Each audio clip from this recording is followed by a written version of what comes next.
Queridas irmãs, queridos irmãos, muito boa noite. Que Jesus nos abençoe e nos dê a sua paz.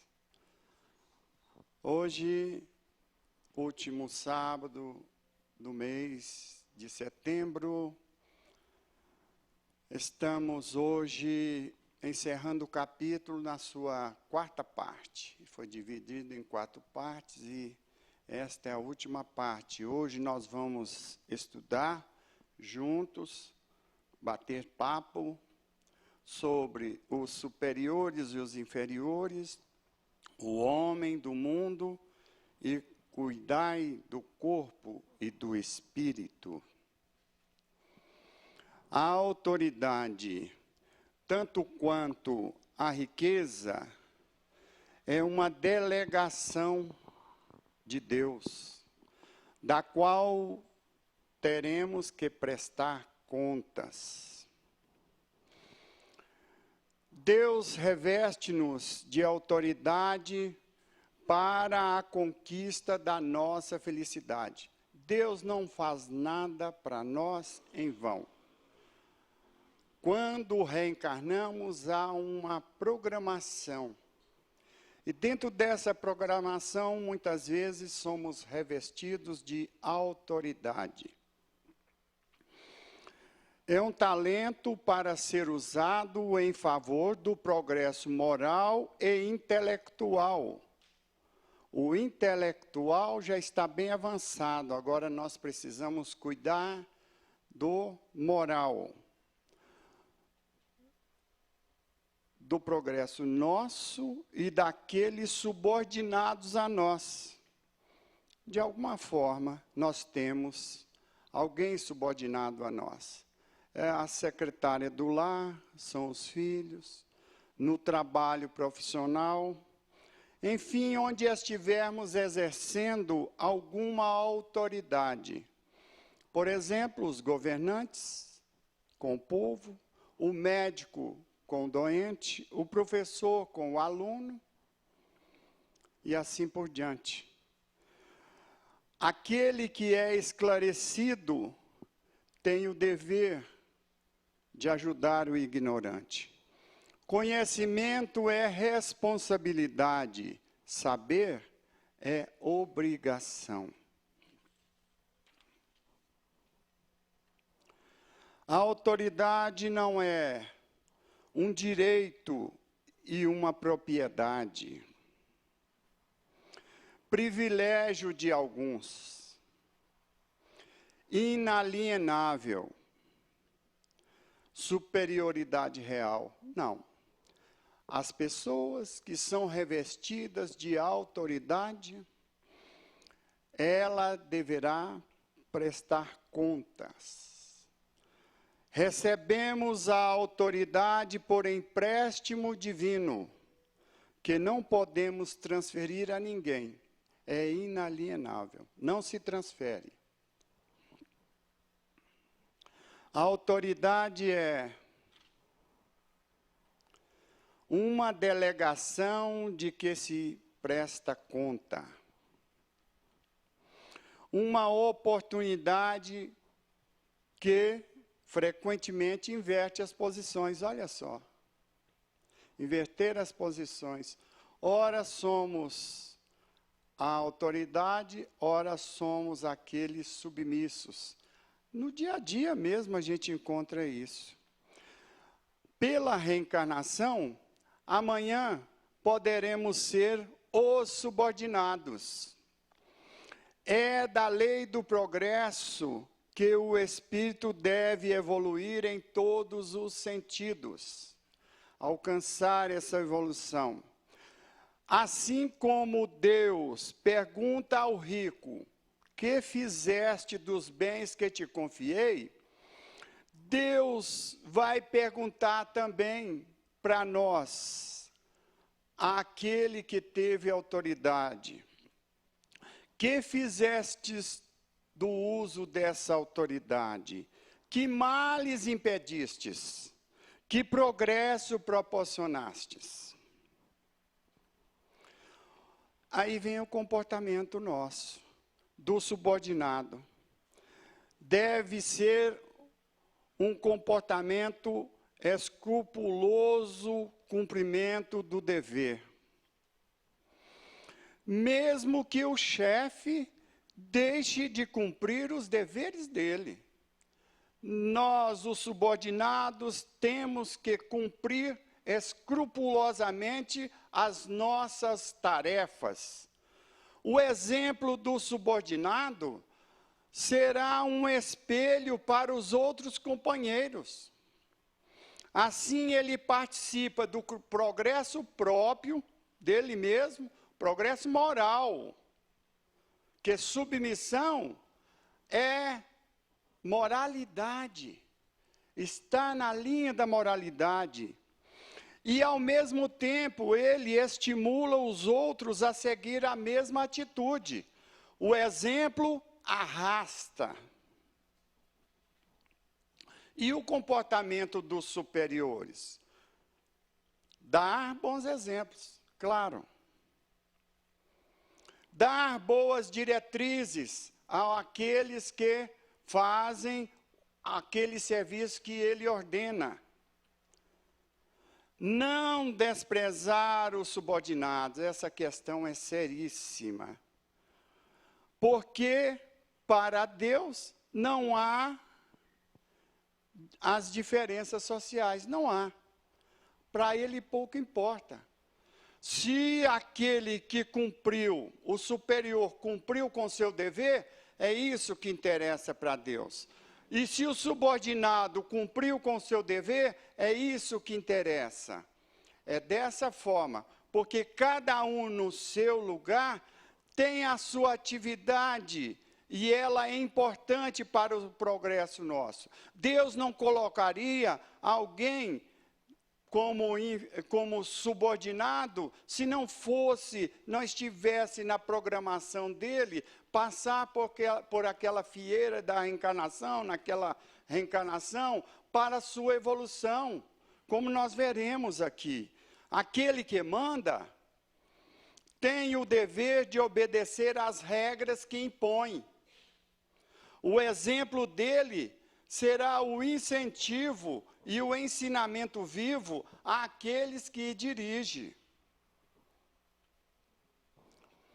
Como explicar que alguém ser forçado a suportar uma posição por não encontrar outra melhor? Tem gente que fica numa situação de submissão e ele não acha outro lugar. Como? Como explicar isso? A doutrina espírita lança a luz. Provavelmente ele abusou da autoridade em vidas passadas.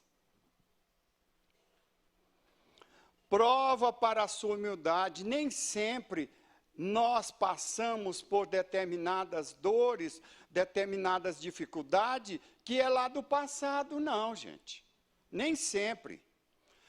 Também existe aquelas provas que, quando reencarnamos, participamos do programa reencarnatório e pedimos estas provas para que a gente pudesse adiantar. Tem um fato acontecido no Evangelho, que um cego de nascença que tinha 32 anos de idade estava na beira do tanque de Siloé. Jesus, então, agachou, cuspiu no chão, fez o barro, botou nos olhos dele. E antes de Jesus mandar ele lavar no tanque, o Pedro pergunta para ele, quem foi que pecou? Foi ele ou foi os pais dele? Ele falou, nenhum nem outro. Ele veio para que eu pudesse manifestar a obra de meu Pai, a glória de meu Pai que está no céu. Então, aquele cego não tinha débito, mas sim ele tinha uma programação de reencontro com Cristo. Ele foi, lavou e ficou curado. Foi levado às autoridades, e quem quiser ler depois, é lindo demais. Está lá em João 8. É o capítulo inteiro. Muito bem. é uma prova para a sua humildade, para que ele possa conquistar a humildade. Ninguém nasce com humildade. Nós é que vamos conquistando ao longo do tempo. Muito bem. Necessária, é uma prova necessária ao seu adiantamento. A doutrina espírita lança luz sobre o assunto, explicando através das reencarnações sucessivas, nos dando a oportunidade de corrigir erros do passado ou conquistando a felicidade futura. Pensemos que em todas as situações que nós passamos, há um grito de Deus, um chamamento de Deus, um detalhe de Deus mostrando para nós que o caminho é passar por esta prova, claro, com amor, com serenidade e paciência. Depois, então, ele vai se acomodando, vai acomodando a consciência no bem.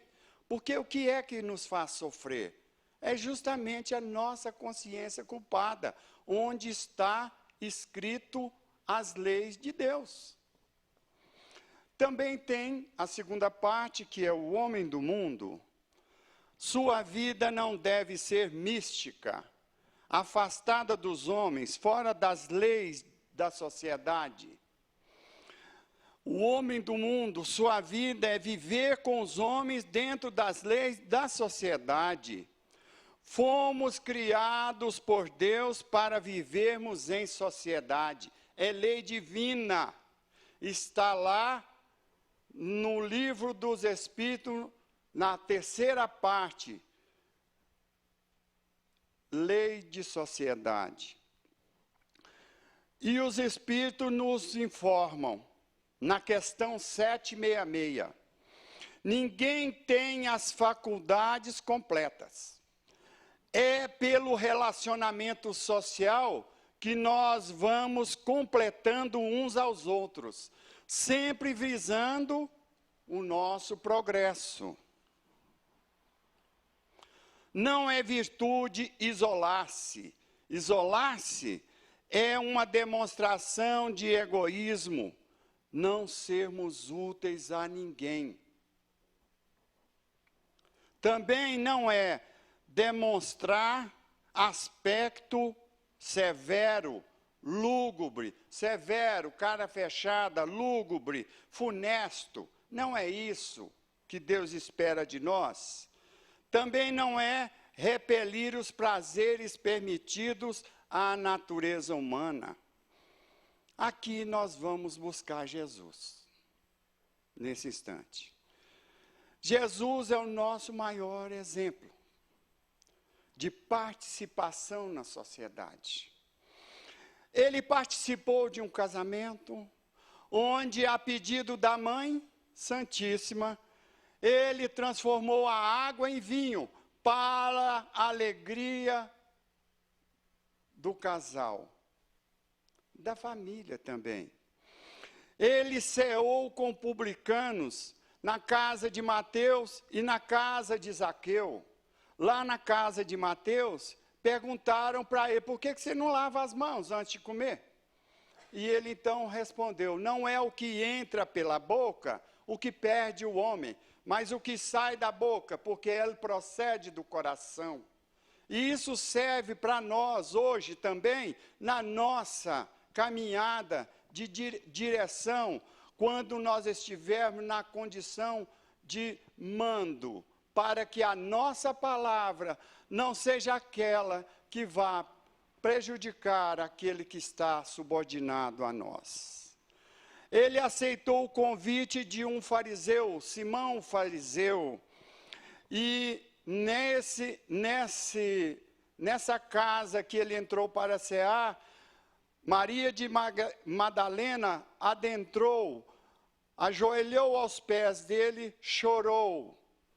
E à medida que chorava, lavava os pés dele e enxugava com o próprio cabelo. Jesus passou a mão no cabelo dela, na cabeça, e disse: os teus muitos pecados te são perdoados.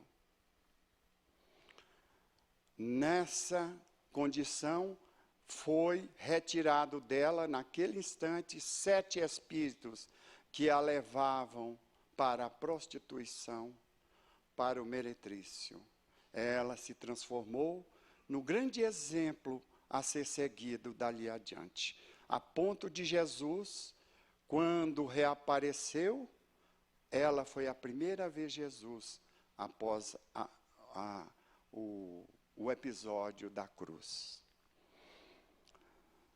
Nem por isso Jesus deixou de ser o nosso mestre e Senhor de nossas vidas. Nós podemos, sim, viver em sociedade, e é importante que a gente faça isso. É virtude ser jovial, ser alegre, viver em contato com os semelhantes, ser feliz. A felicidade deve fazer parte da nossa vida. Termos a alegria de viver, contagiar as pessoas do lar, onde estivermos, mostrar que nós trazemos Deus no coração. Aqui vem uma orientação. Não façais nada sem pensares em Deus, para que esse pensamento vos purifique e santifique os atos. Veja que não é necessário que a gente ponha as mãos postas e todo momento estarmos orando. Pensar em Deus é agir dentro dos padrões do amor, do perdão, da indulgência. É agirmos como Jesus agiria conosco. É fazermos o melhor que estiver ao nosso alcance para harmonizar o ambiente que nós estivermos. Trazer Deus no coração, estarmos ligados a Deus. Não é fácil. Não é. A conquista do reino dos céus tem que passar pela porta estreita. Mas se nós nos esforçarmos nas pequenas coisas, vamos conquistar as outras maiores. Santificar os nossos atos, buscar escolher o que nós falamos, o que nós agimos, como agimos, os ambientes que nós queremos para os nossos filhos, darmos esses exemplos para que eles possam seguir também os nossos passos. A perfeição moral não é o aniquilamento do corpo. Aqui é a terceira parte. Também não é um castigo do corpo. Não desatender às necessidades da natureza. O corpo precisa de cuidado. Nós devemos cuidar do corpo, porque ele é o instrumento do Espírito. É o templo do Espírito. A perfeição moral é reformar o Espírito, dobrar, submeter e mortificar as nossas imperfeições, atender à vontade de Deus. Aí vem a recomendação de Jorge, o Espírito Protetor. Amai a vossa alma, porém cuidai igualmente do vosso corpo, instrumento daquela. E para encerrar, nós vamos ficar com a palavra de Emmanuel. Devemos cuidar do corpo humano como se fôssemos viver eternamente. E cuidar do espírito como se fôssemos desencarnar amanhã. Que Jesus nos abençoe agora e sempre. Muito obrigado a todos.